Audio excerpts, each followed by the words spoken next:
So in today's episode I'm going to be quickly speaking about my top 10 summoners according to the statistics and the match report. So I'm just going to go over them and just quickly give my thoughts. So this is the gold account, which is the max level gold or top tier gold deck. You can check it out, it's the Killing Queen.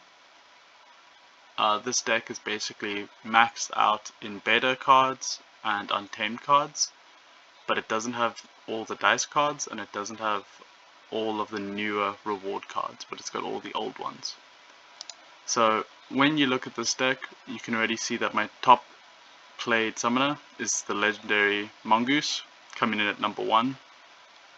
The second is the legendary from the beta collection for the Earth deck, and those already are miles ahead compared to everyone else. And then everyone else is a little bit more situational, so the beta +1 magic damage comes in, the -1 melee damage from the untamed comes in. These are all roughly the same until maybe this one. You can see that the best win rate is Bright and Bloom, but I only would field her for Earthquake maps because I feel like she's just free. You can put your beefy tanks, you can put stealth, you can put sneak, you can do whatever, you don't have to worry about that -2. But yeah, in terms of win rates, if you were just to look, you could already see that the legendary Fire from Untamed, the legendary Earth, as well as the legendary Water, they've all got some of the best win rates when I play. And it's not just a coincidence. Like, legendary summoners are worth their weight, but it also does depend which ones. So I'm actually pretty shit with Selena Sky. I should be much better. My Pyrie is my worst at 62% win rate. I think for the next season I'm going to try and focus and swap him out with the +1 damage. And then everyone else is roughly 74, 75, and these guys are just sitting at just under 80. So +1 health, -1 damage. +1 damage, -1 damage. So when would I use these? Basically, Jotun in any high mana games that I've got either fire or earth, I look into these. Jotun is just simply explosions plus snipe. Prince Rene is like a big beefy tank plus Spirit of the Forest to give tank heal plus armor, and then just a whole bunch of really strong archers. And those just win you a lot of games. Same thing with Valnamore, just instead you just put a big tank and then just a shit ton of magic damage behind it.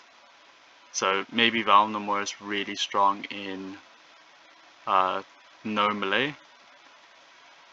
Bright and Bloom is just earthquakes, and those are the situations that I'll use those for. And then the rest, pretty much a Camille Sunglazer, the -1 damage I would use in melee only games and stuff like that. And then I would just jump in with whatever deck was available with the extra bonus of the